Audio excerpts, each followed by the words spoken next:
All right, Braves Country, thanks for joining us for our second spring training episode. Lauren and I are in the broadcast booth today with a voice that you know and you love, the one and only Ben Ingram. Thanks for having me. Thanks for joining us, Yeah, Ben. this is fun. Yeah, Nice to see y'all. Well, before we get started, Jory and I want to talk a little bit about what we're wearing, of course. We got these from the spring training store. They have mine has the fun logo with the palm trees on it. So if you guys are planning to come check out some games, definitely check out the store. There's a lot of great stuff in there. And the women are so helpful and so happy. Like, it's a great vibe. Everybody around here is just happy to be here. I'm sure you experience the same thing. All the security people and just everyone's just so happy baseball's back. I say it every year. One of the best things about starting again is seeing everybody. Yeah. Because you just went 4 or 5 months without seeing the regular guys that you see all the time. And then for spring training, we haven't seen some of these guys in a year. I mean, Scott's been the parking lot guy for ever since we started. It's the same gals that are down in the cafeteria, and it's just awesome to see everybody and start up again.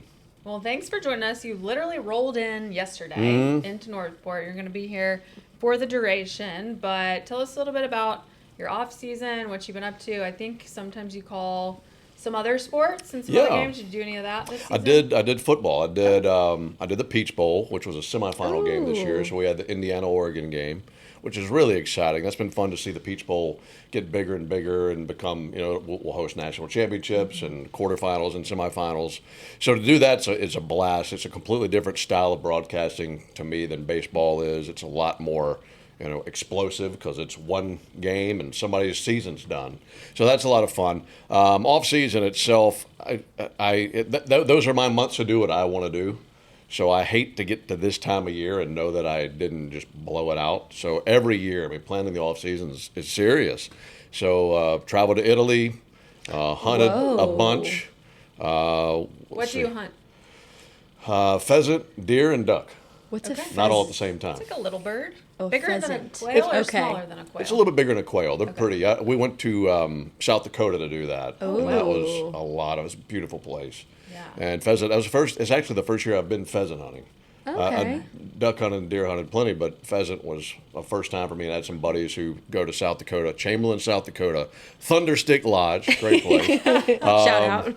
They, some buddies of mine go up there annually, and they invited me, and we had a really good time up there. So that was part of the off season. Went to New Orleans with some buddies, family stuff for the holidays, and some football and such. So yeah, it was great. Yeah, I bet those few months go by quickly. They do. What made you want to go to Italy? Was it a bucket list item or? Yeah, I've been to lots of places in Europe, and it seems like when people go to Europe, and that's one of the top 1 or 2 places that they go. But I've not been there, and I have a buddy who he and his wife are pregnant. She will be giving birth in March, so he wanted one big trip with the boys before he dives into that. Don't tell my husband about that. He doesn't need to be doing anything like that. And he had been to Italy 4 or 5 times. Another buddy on the trip had been to Italy 4 or 5 times, and there's myself and one other guy who had never been, which was great if you're going to go somewhere like that. Go with people who have been multiple times because they just take us wherever you want to go. Yeah. And we did Florence and Rome and Tuscany, and had just an amazing I got to walk the Ponte Vecchio Bridge in Florence and went to the Colosseum in Rome, and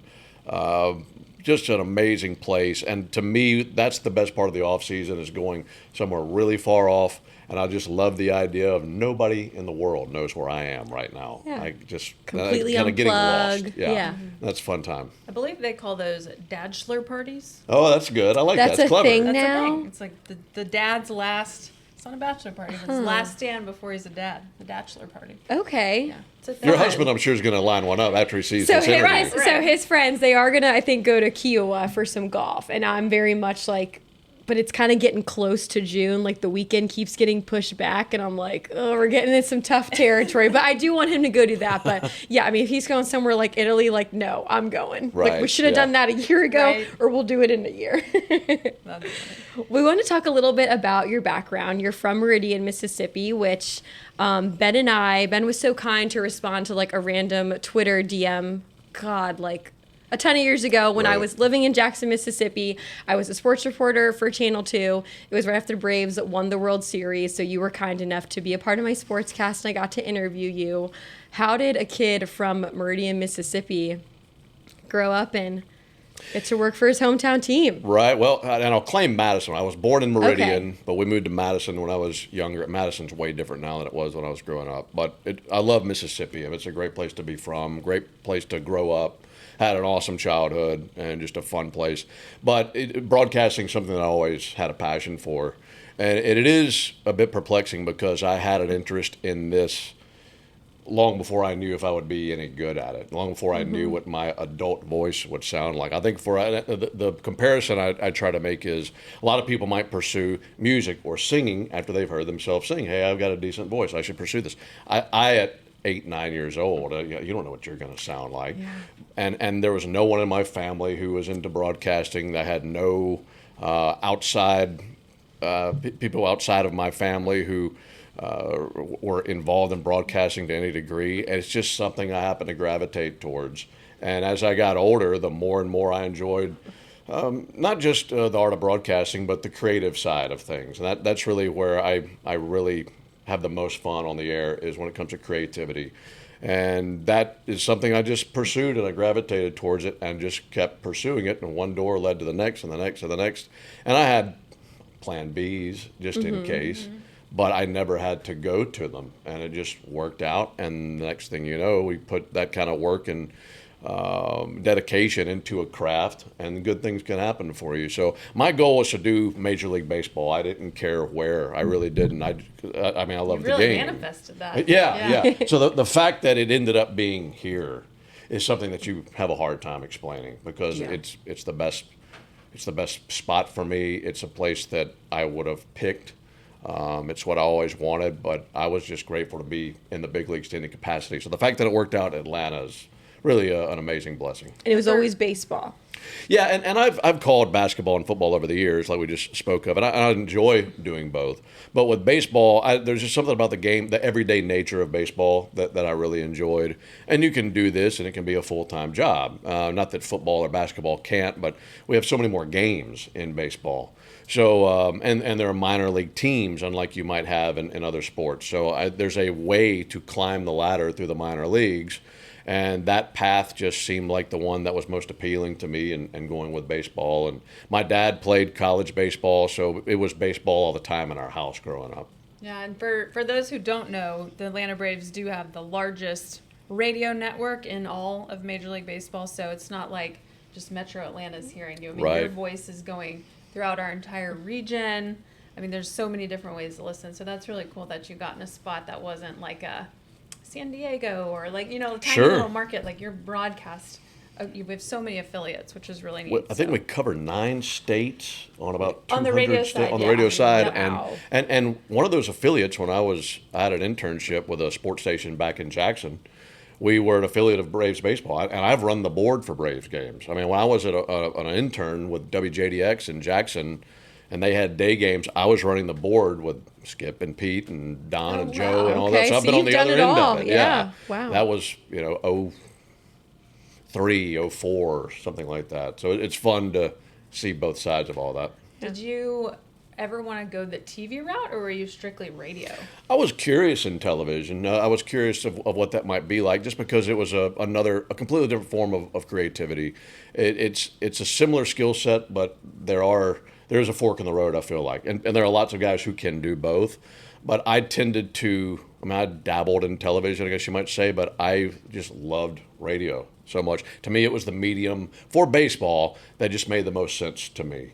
I think football is such a great, and football is great on the radio, but I think football is such a great television sport. Baseball can be, but I think baseball is perfect on the radio. I think radio is the perfect marriage in terms of a medium for communicating our game across the airwaves. So I just loved the blank canvas nature of radio. I loved the creativity that I could put into it, and how our listeners were relying on me for everything, because they're not at the game. So it's not just what's the score. I have to tell them everything that's going on, everything that I see, and painting that picture is something that I just had a passion for. So enjoyed and had a lot of fun doing television the times that I've done it, but radio seemed like home for me. You mentioned your voice earlier, how you fell in love with broadcasting and knew this is what you wanted to do before you realized your voice was going to be so good at it. Was the voice something you had to work on? Like, I think about, I watched like my first kind of stuff from college, and my voice was so high pitched, and everyone's like, "Oh my God, you sound so different." And it was never something I feel like I realized, but I guess maybe as I got older, my voice got a little deeper. I don't know if like that's supposed to happen for girls too, or if it clicked for me like, oh, I sound so Maybe just squeaky that and high more pitched. professional, Yeah, maybe that's it. But what do you feel like that was for you? The voice was not the problem. The dialect was the problem. I had a mentor, a broadcasting mentor, when I was in high school, and it was more. He said, "I don't have a problem with you sounding Southern, which is that's where I'm from. It's who I am, and I'm proud of that." He said, "I have a problem with you sounding like you're uneducated," and I was I had very lazy speech. Shoulda and coulda and gonna and ain't and I'll still, some of those still creep in here and there, but I just had a kind of a lazy nature when it came to finishing words, my dialect, and I think I had to learn delivery. I So you certainly had to learn specifically had enunciation. to work at that. Yeah. What were And some exercises that you did? Like, do you remember? listening to yourself? So and that's really the trick with broadcasting as a whole. I think if you're going to be a professional broadcaster, you have to be your biggest critic. You have to listen to yourself, and every time you're broadcasting, and that's why the minor leagues were so good for me. I could broadcast a game, take the audio, and I'd listen to the whole thing before the next day's game, and I was ultra critical.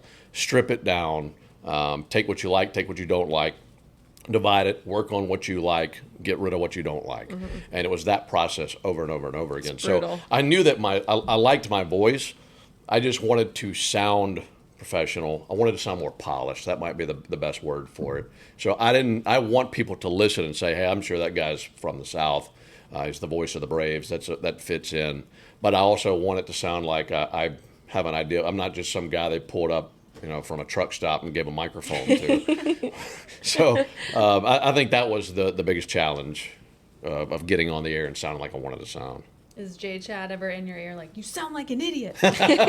No, more like you act like an idiot. Oh, there you go. Yeah. There you go. Shout Shout out to producer Jay Chad. Yeah, he is he's on top of it, man. He's got an ear. He's got an attention to detail that we need, because if you're being completely honest, he is in charge of 3 complete idiots on the air, and I don't think the other 2 would have a problem with me saying that. Would To they myself disagree? and Joe and Darren. I mean, He's not we're included children. in those 2. No. He's the adult of the room, which we need one, because So are there we're breaks just, where he's like, guys, you got to reel it in? Like, pretty you can't much, say yeah, that. yeah. Because we'll just be on another level laughing, and he will not. Oh he's my he's always gosh. focused on what we have He's to like, do. I'm the one that's gonna get in this trouble done. for this. You skip this read, get to the read, and we're just laughing over whatever. But it's like working with your brothers, to be quite honest. We have such a great time and such a great chemistry, and whether we're home or on the road, that's my favorite thing, is the guys who I work with and how much fun we have together. Do you even remember like the first couple of times working with them, of like, how long did it take for that chemistry to That's a kind of great build? question, because you never know exactly what it's going to sound like until you start working with somebody. The good news is, break it down with myself and Joe. I've been listening to Joe since I was a kid. Joe started doing Braves when he was in 1992. I was 12. And that was when the Braves, that was the second year they won the pennant, lost the World Series. That was Joe's first season. So I was listening to Joe when I was in the 6th grade. So I already knew Joe Simpson. Yeah. Long before he ever knew anything about me. So that made it easy for me, given I was going to be working with him. And then when I came to Atlanta, he was still doing television. So we had established a relationship, and you just have an idea who you're going to hit it off Like, with. did you kind of know them before Sure. you got Yes. Yes. networking, and just that's how that industry Right. works? And just being around Joe, I knew that if I got a chance to call games with Joe, I'd enjoy it. I think he would too, because we liked each other, and we had a good relationship off the field. And when we had an opportunity to get behind the mic together, it was good. We knew it was going to be pretty good. And then for Darren's an interesting story, because Darren was a former player. His career finished, I think, in 2022. And I knew Darren, but I didn't know him. And we'd see each other, we'd speak, but it was very surface level. But I knew enough about him to know his personality. And I don't know a whole lot about other things in this world, but I have an ear for broadcasting. I know what sounds good. I know talent. I know who can be special. And I knew that Darren's personality could be good on the air should he ever want to pursue broadcasting. And we're playing the Phillies in the postseason in 2022. And Larry Anderson came into our booth. He's one of the great broadcasters for the Phillies. Scott and Larry are good friends of ours. And Scott and Larry and Joe have had a long relationship for a while. So Larry's in our booth, and he's just the funniest guy, and everybody's laughing. And he walks out of the room, and I'm thinking to myself, his personality kind of reminds me of Darren O'Day a little bit. And I turned to Jay Chad. It was just the two of us in the room, and I said, do you think Darren would ever be interested in doing radio? And he said, Darren O'Day? I said, yeah. He goes, I hate that guy. Why? They have a running joke about how Jay Chad, for the longest time, thought that Darren looked down his nose at the broadcasters, which isn't true. Oh, my gosh. But it's funny to hear them battle over that, and they give each other all sorts of grief. But no, we laughed about it, and I went down to the field, and I said, look, whenever you're done with playing, if you ever want to try this out, let me know. Hey. And That's cool. The following January, he was down there doing some spring training games with us, and he just had a talent for it. Now, he had to work at it like anybody else, Yeah. but you could tell the talent was there. Do you feel that way about anyone on the team right now? Ooh, great question. Sorry, now I feel bad. No. I think it's great. It's okay if the answer's no.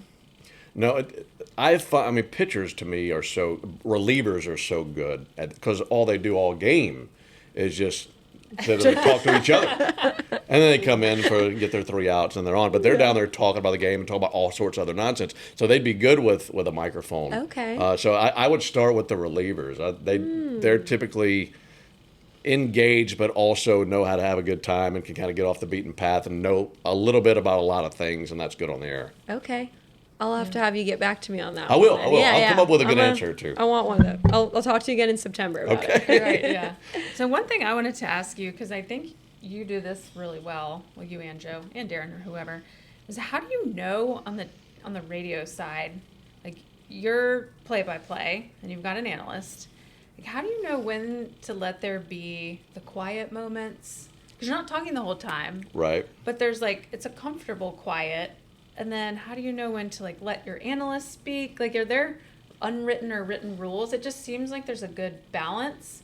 And sometimes I'll be like, oh, it's been quiet for a few seconds. They haven't said anything. Sure. But it feels nice at the same time. It's a feel thing. You get the way I see it is, yes, I'm working with an analyst. So technically they're just two humans with a microphone.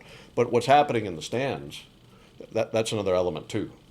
We have the effects mics that we have. What Jay Chad does with the effects and everything is masterful. We have bat crack. You hear cleats walking on the warning track, walking up to the plate. You hear the donut come off the bat. You hear leather popping. The way that he has our microphones at field level arranged, that's another dimension of sound for our listeners. Then you have the crowd.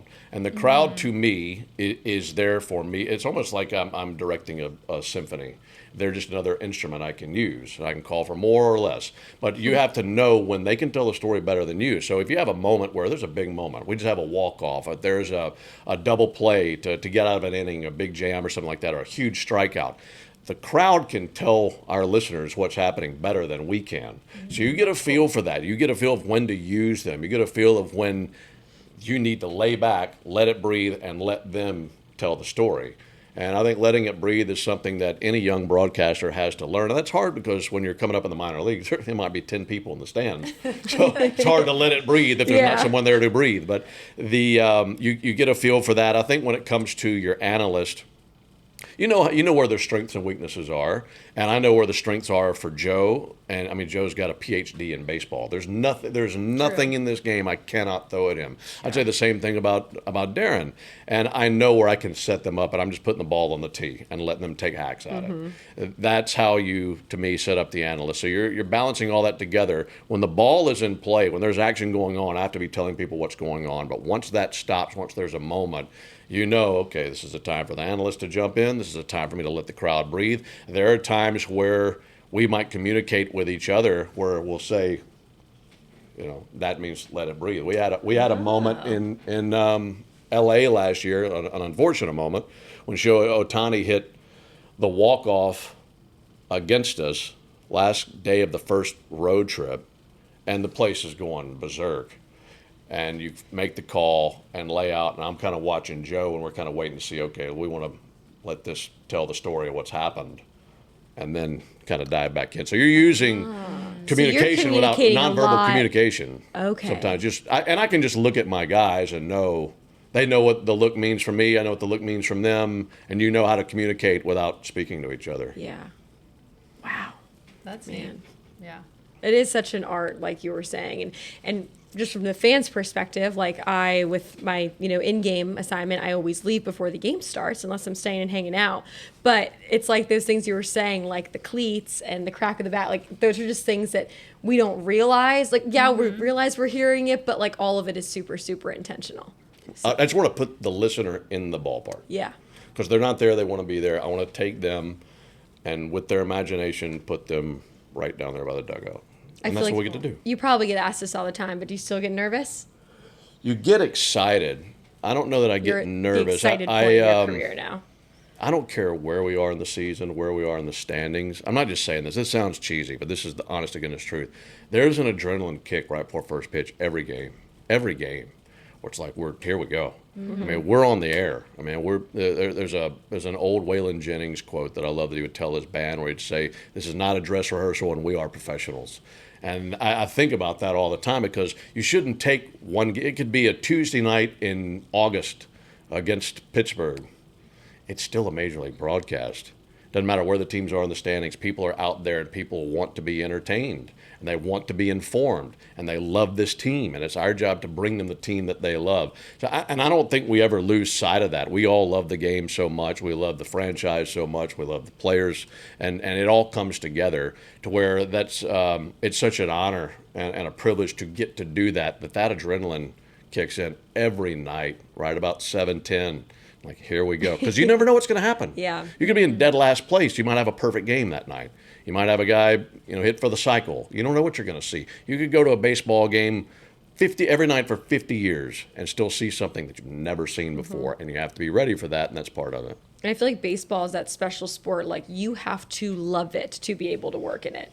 Like football, you got one game a week. Like, you can kind of be a casual fan of that. But, like, if you're working in baseball, you truly have to love it. That's a great point. You do. And I think to get here, you have to, whether you're a player or a broadcaster or an umpire or a mascot, everybody in the minor leagues is trying to do the same thing. Yep. It's not just the players.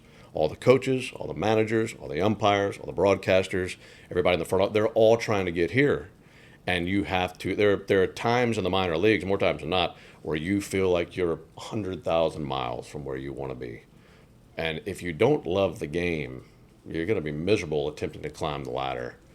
And that was the good thing. I mean, I loved the game. I loved the paying the dues aspect of it. And I think you have to have that in order to get where you want to be. And not just baseball, anything that you're really striving for. That's a good point. Anytime I see a resume and I see someone that has come up through the minor leagues, I'm like, oh, that person knows how to work. Yeah. That's right. And they were probably, like, when I was with the Green Jackets before they were back with the San Francisco Giants before they were with the Braves. But I was, everyone's ticket sales. But I was ticket sales. I pulled the tarp. That's right. I had to dance on the dugout during a rain delay, which they realized was not where I thrive. I was a mascot one day standing in front of a Wendy's, and it was about 98 degrees. Happens. You literally do everything. The producer, Victoria, came to us from I was about to say the Rocket Pandas, the Trash Pandas of Huntsville. So, like, those people know how to work. We had a sponsorship with the independent. I don't think I've ever told anybody this story.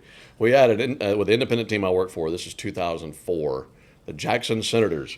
So we had the mascot, which is, I think his name was Ernie the Eagle. So we had a guy who was in the Ernie the Eagle costume.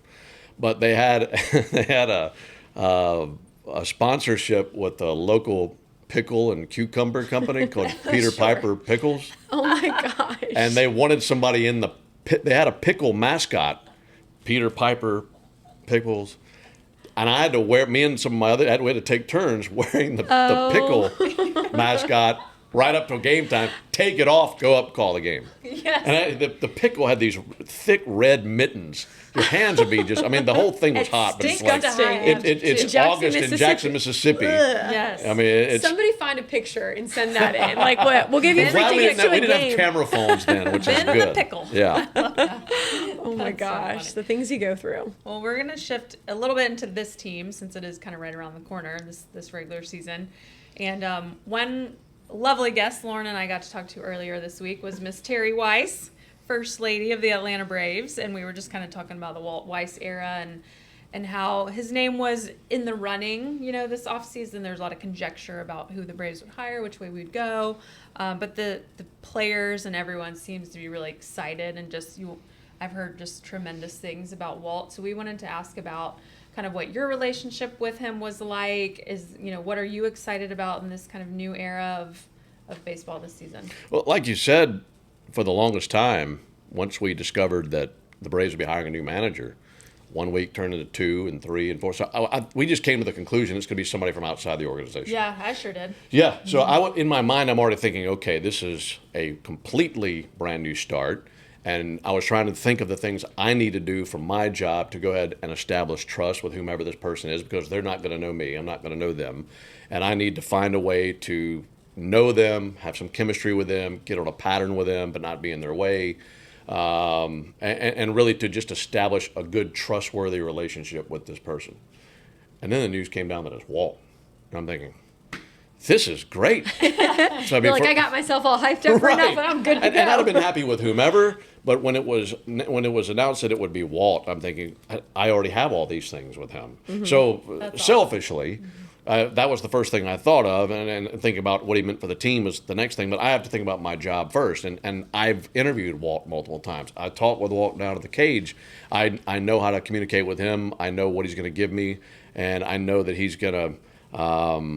I know what he can really not only do as a manager, but also how he's going to handle the media side of the job, because that's a real tangible thing in this modern era of baseball. I mean, handling the media is a big part of that position. Mm-hmm.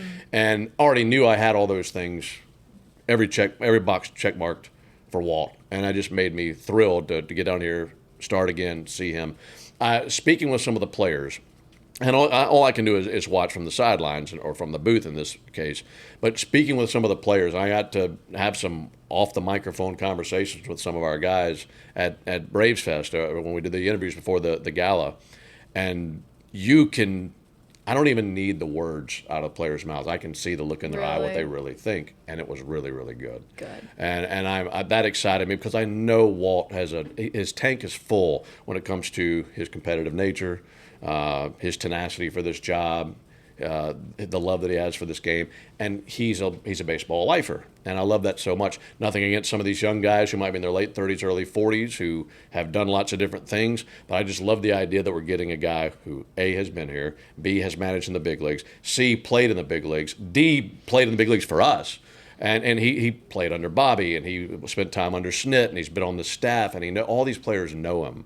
I think he's such a great personality to be a manager in the big leagues, and I'm so glad he's getting this opportunity here because I just think he's going to thrive at it. Mm-hmm. And I think the players are going to respond. I think the players are going to enjoy playing with him. I think they're going to go to him and realize this guy really cares a lot and has got it on the line every single night alongside the players.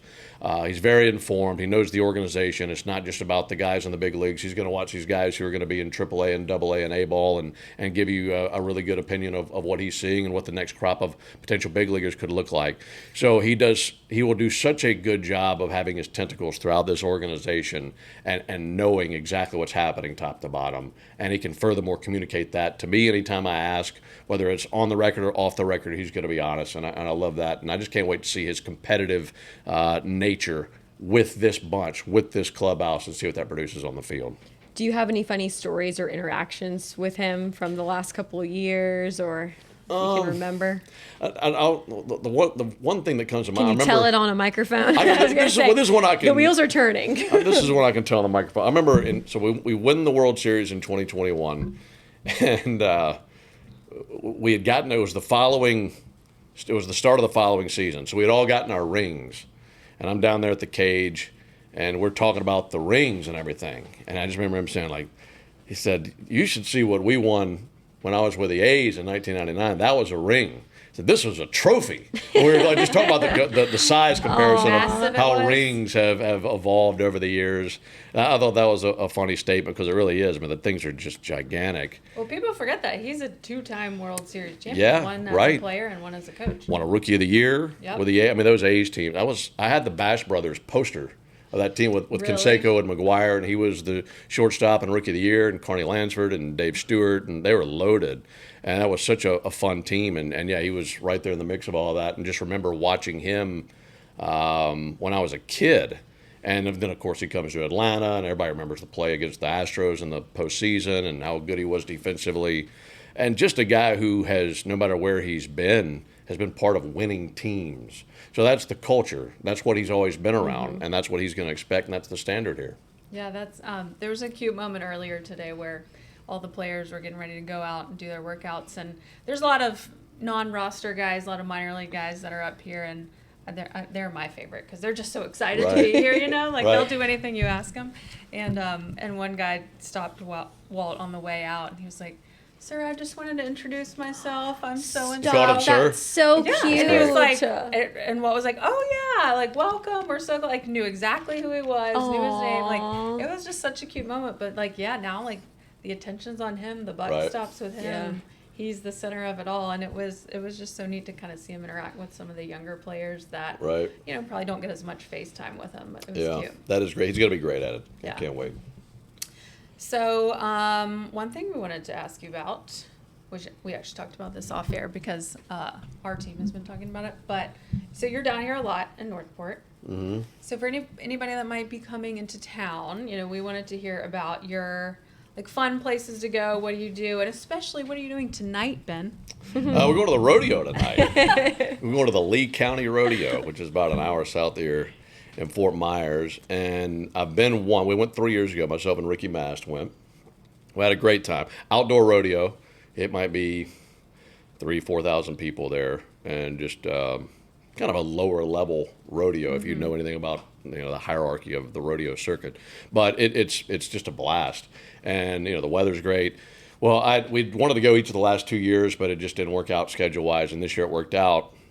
I think 6 of us are going tonight, so we're going to pile up and head down and have a good time. They got great food there, and they got lots of beer. And I've never been to a rodeo. I'm jealous. Yeah, I mean, all the tonight's the first night. I think it goes through the 21st, and so you'll have every event and everything. It's a big deal, right? Yeah, it'll be great. So Giddy up. That's always fun. A good group activity, the team building activity for all of us. There's some good restaurants here. Unfortunately, one of my favorite ones, Snook Haven, they're closed for remodeling. They're right over on the Mayaca River. But that's a great place, and they've got live music there a lot, but they're not going to be open until this summer, so they're closed this spring. There's a barbecue place called Daryl's that I really like. Huge portions, if you're into that.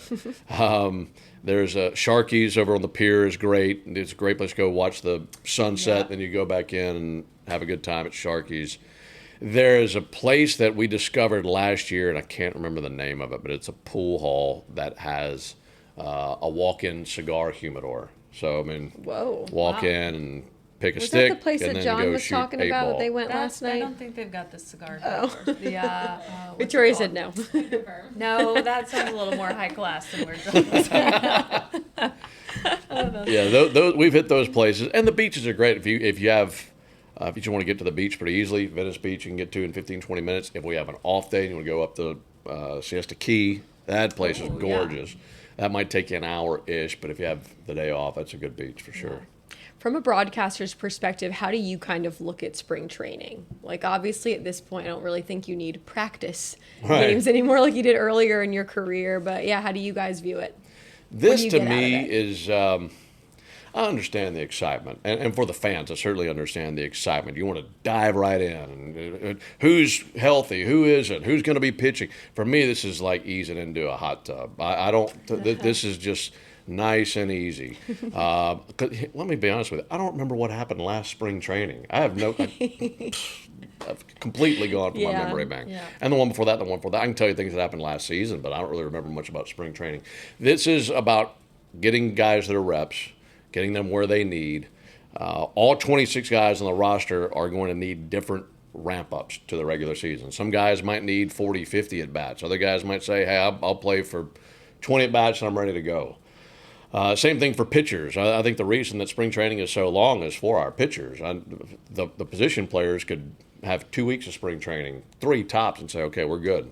Pitchers need that time to ramp up, build, especially the starters. They need time to stretch out, be able to start with pitching an inning or two, and by the end of spring training, be able to go 6 or 7 innings. That takes time to build those innings like that. But the way I view it is I don't want to freak out at spring training. I don't want to dive in. I just want to ease in. I'm looking at the mountain from the base of it, and let's take it one step at a time. And let's just get through spring healthy. Unfortunately, that hasn't been the news this spring with some of the injuries that we've had with multiple pitchers. But that, to me, is the idea. And so long as players are where they need to be, and these veterans who have been doing it for years, they know the workload that they need day by day, let them do what they need to do. Wins and losses don't matter down here. You don't want to lose 10-0 every single day, but I don't care what the spring training record is. I just make sure it's not 1-29 or something like that. Win a few games, but that's the whole deal to me. I don't want to freak out about spring training. I want to know that the team is where they need to be, and the guys I broadcast with where we want to be to start the season, and then roll up our sleeves and go.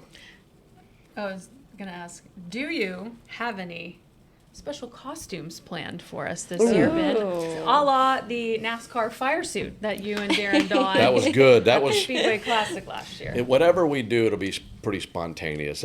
Well, I say that. When we announced the Bristol game, when that first came out, I think it was official during spring training. And I said on the air, I said, I don't care. I looked at J-Chat, I think it was Darren, said, I don't care what y'all are doing, but I'm going to that broadcast dressed as Richard Petty. Like I knew right then and there that's what I was going to do. And Darren and J-Chat are always down to have a good time, and they'll follow suit. And we've done that in the past. I mean, during the COVID year in 2020, as stupid as this sounds, when we weren't traveling, I mean, there were no fans.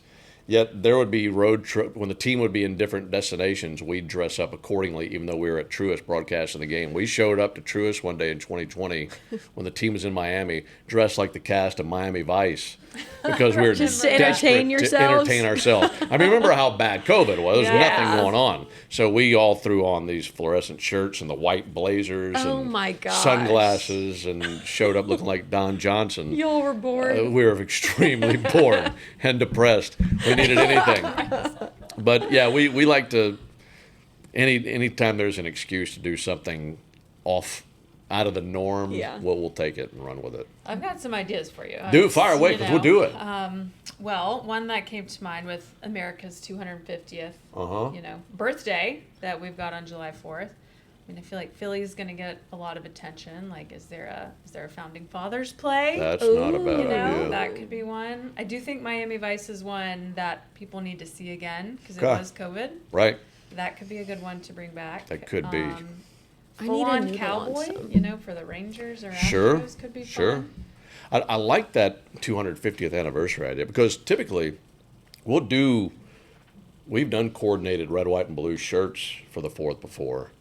But taking it the extra step and showing up as Thomas Jefferson or something like that. Yes. Maybe I'll keep score with a quill pen. There you go. Something like that. They would have to put y'all on TV for a game. Yeah, they would. Yeah. But that might be something with the 3-cornered hat or something like that. We could endless possibilities here. Endless possibilities. We need to hold you accountable for that. Well, you remember in years past, we have the the Sons of the Revolutionary War guys that shoot the muskets. Yeah. But we could see if they have any extra costumes. We'll get Scott Cunningham on that. We'll probably lose Okay. 15 Shoot some pounds muskets. sweating through them during the 4th of Yeah. July game, but it'd be worth it. That would.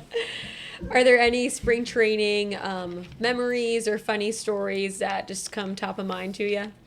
There's a lot. Or even regular season. There's a lot. Yeah. Road trips and all that.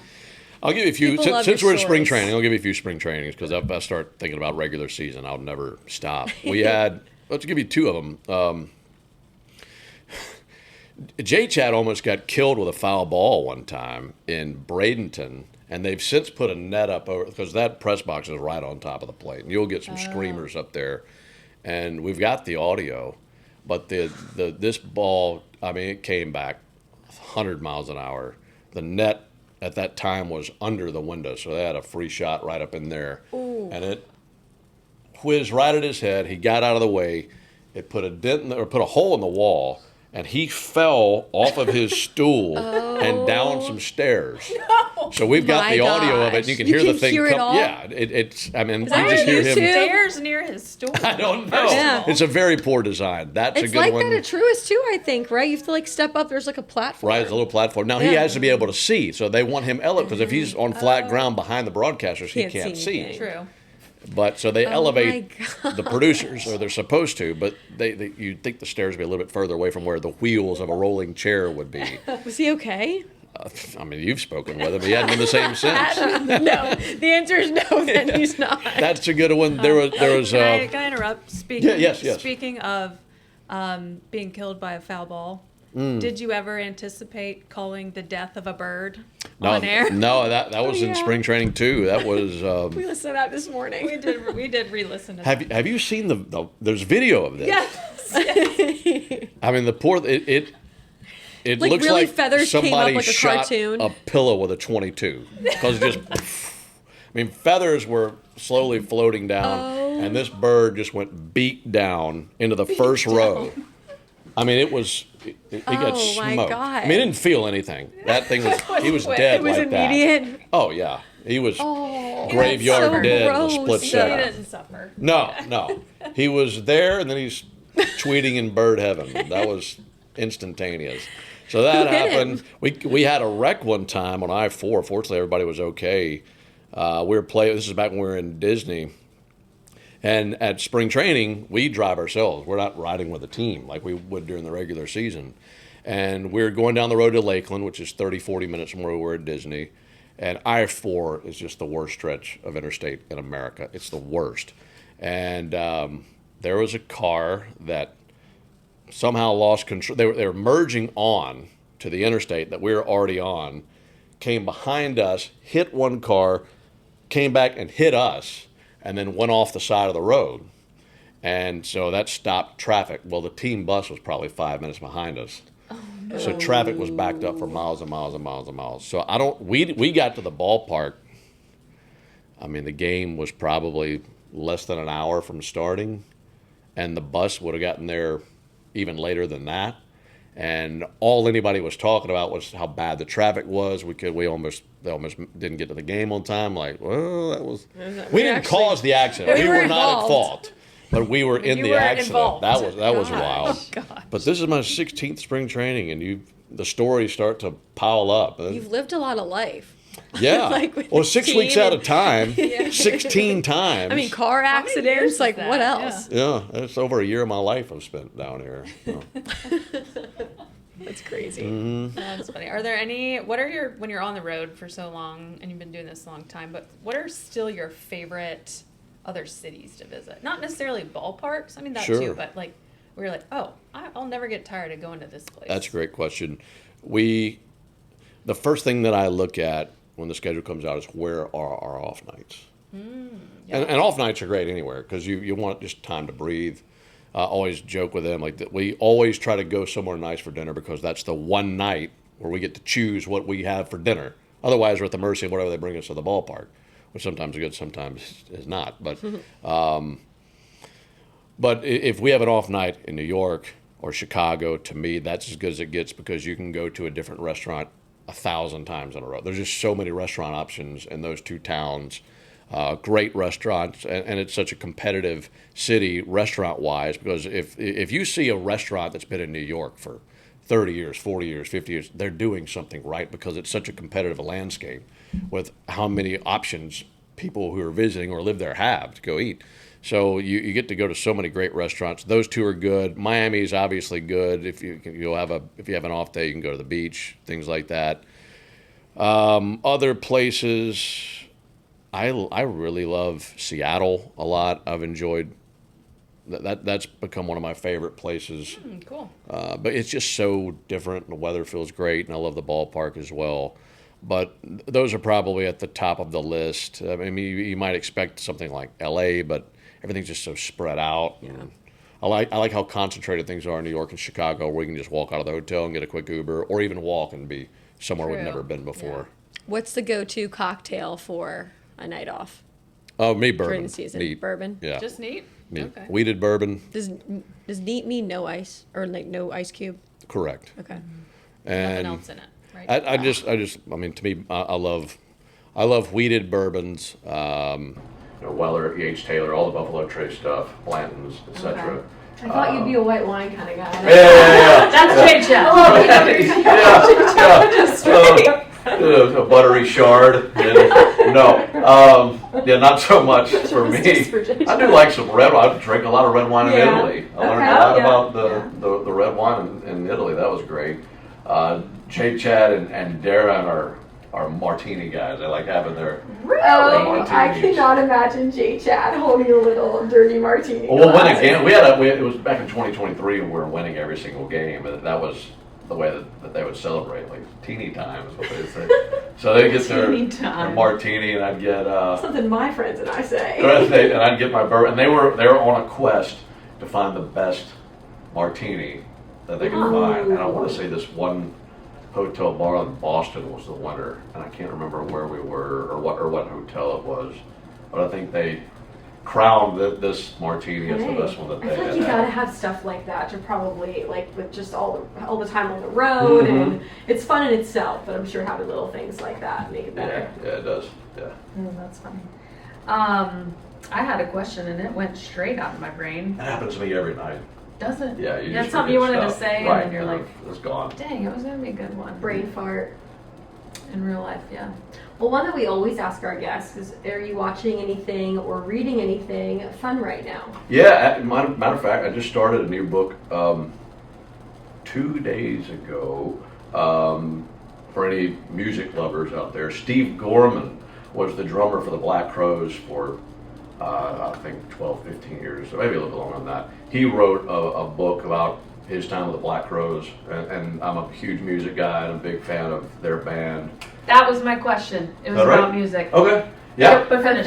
But yeah, I've got it and started on the plane down here yesterday, and I already ripped through 8 chapters of the thing. I mean, it just sucked me in, and they were an Atlanta band, Black Crowes.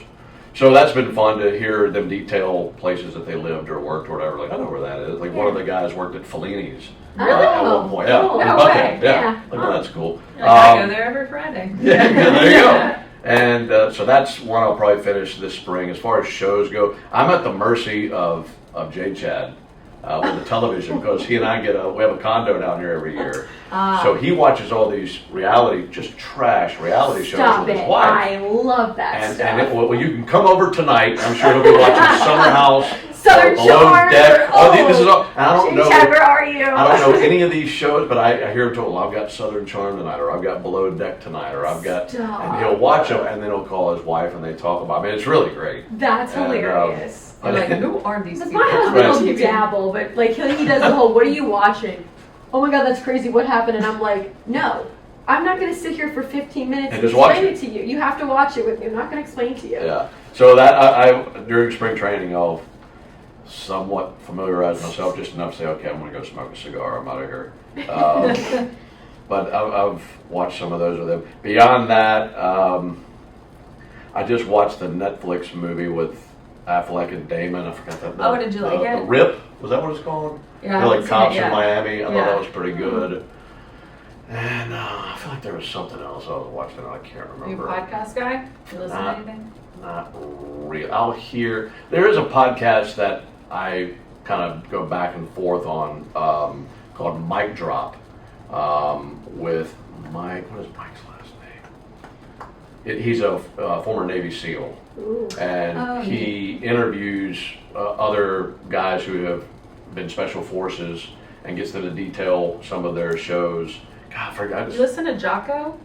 Sometimes. Is that's kinda Sometimes. similar? I've heard, Okay. yeah, and I like some of his stuff. My Stand husband by to does, get some yeah. and all that stuff. Yeah, that's good. But yeah, that's, Do you feel like you're kind of picky with podcasts because of what you do? Like, I cannot listen to, if it's like a guest I really like, but the host is terrible. I know it sounds kind of mean, but I'm like, I can't. Sure, I that makes can't sense. get past it. I never do. People send me stuff all the time. Oh, you'd love this podcast. It's about this with baseball or that with baseball. And I'm not really that interested. Like, I do this all the time. Yeah. So I want to more learn about it. things that I don't know about. I want you to Gotcha. tell me your firsthand experience, or one of your guests tell me firsthand experience, stories, experiences of things that I don't know anything about. Yeah, So, I like so the that. military one is really interesting to me because he's bringing in Berets and SEALs and Delta Force and this, that, and the other. So when he has, I don't listen to all of the episodes, but when there's one that pops up, I'll follow him on social media, and I'm like, oh, I want to listen to that one, and I'll go and find it and listen to that episode. So that might happen half a dozen times over the course of a year. Yeah. Okay, so my last question, and then we can wrap up. Yes, I know I was talking to Ricky Bass about y'all's shared love for music. Yes. So I was curious about just your most memorable. What was your first concert, and then what are like your next like top 3 concerts of all time? The first concert I ever saw, my parents took us to the Mississippi State Fair, and Randy Travis Oh, played. that's a I good was one. probably 5 or 6 or 7. I was young. And I just remember, what I remember more than anything is I never heard of candy apples before. And they had a vendor selling candy apples.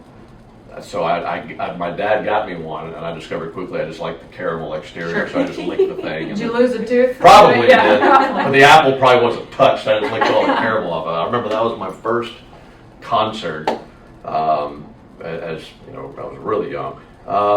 Top concerts. I got to see Chris Cornell at the Ryman. That was 3 years before he passed. And I was growing up, I loved Soundgarden, I loved Audio Slave. I thought Chris Cornell was one of my favorite vocalists. So that's up there. I was front and center for Guns N' Roses one time, and that just blew my mind. But I've seen all my current favorite artists, Tyler Childers and Whiskey Myers, Chris Stapleton, Sturgill Country, Simpson, yeah. kind of alt country. These are all people that I've gotten to see. Charles Wesley Godwin, Ryan Bingham. I love, my favorite kind of show is if it's an arena show, that's one thing, but I love a venue that's a bar or club where you might have 1,000 to 2,000 people in there, and I want it rowdy. I want it, just people going all over the place and really enjoying themselves, and those are my favorite kind of. Cody Jinks had a really good show that I saw here in Orlando a few years back. That was one of the rowdiest shows. I was like, I might not get out of here. But those are my favorite kind of show. You just feel the electricity that everybody else is feeling from what you're seeing on stage. Those are some of my. I saw Pearl Jam in Atlanta in May last year. They were playing at State Farm. That was one of the recent shows I've seen. Saw James McMurtry about a month ago. Tremendous songwriter. And so I've got a very wide range of stuff that I like. I listen. What I go see versus maybe is one thing, but I'll listen to. Howlin' Wolf and John Lee Hooker and Jimi Hendrix and love old stuff. And I'm just big into the creative process of music. I love musicians who write well. I can feel what they're writing, have mastered an instrument, know how to sing. Because I play guitar, and it's very, very hard. So these guys who can master it and sing at the same time and write amazingly, that's such a hard thing to do and master. So that really opens the door to so many different genres of music that you can get into because you just dig the creative process of what they're doing and what their vision is. So that's, I know it's kind of a long-winded answer for your question. No, that's a good example. And you're very well-rounded. What was your first concert? Do you remember? Oh my god, like Taylor Swift, maybe. I think it was Taylor Swift on Mother's Day. I am like not that big of a music person. Like he's like saying all these names, and they're kind of Guns N' Roses. Yeah. I know who they They're are. coming to church. It's some of I the caught a country. pick at their show. A pick? I've still got it. Oh my What? gosh. They threw A pick. a pick. I Yeah, heard you guitar and pick. my husband need a chat. Come on over here. Like, were they at the rodeo? Yeah, At you're right. some concert and brought home a drumstick, and I'm like, I don't know where we're gonna put this in the house. Here's what's number one. You have this item, which is amazing. Number two, it's like catching a foul ball at a game. Yeah, it's a statement of your manhood. Look what I've done. I caught it. He was very happy that he like could reach over and grab it from other people. From a small child. I wish I could remember the band. I always get it wrong. Anyway, that's funny.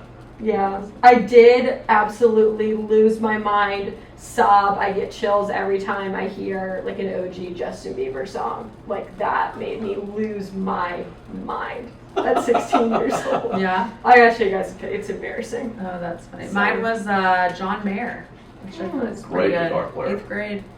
Mom drove me up to Atlanta. What was the venue? It was what do they call it now? Down by Old Turner Field, right? One of the amphitheaters, the South Side one. Oh yeah. Okay, Yeah, up by the that airport. one. Yeah. Yeah, down by the airport. Yeah, that was a good one. So. Well, Ben, we really appreciate your time Thank today. you. Thanks for having. This has been Thank fun. you so much. You guys do a great job, Thanks. and I told you earlier this is going to be fun because I know that we're going to talk about things I'm not normally used to talking about. I Yeah. found it very refreshing. So Good. This good. is fun. Well, we and, appreciate your time. Appreciate it. Best of luck this spring training, Thank you. and enjoy the rodeo tonight. my We'll friend. do it. We'll do it. Yeah. We'll come back with a good story. That's right. Perfect for next time. Yeah. Thanks, Ben. Yeah. Thanks, everyone.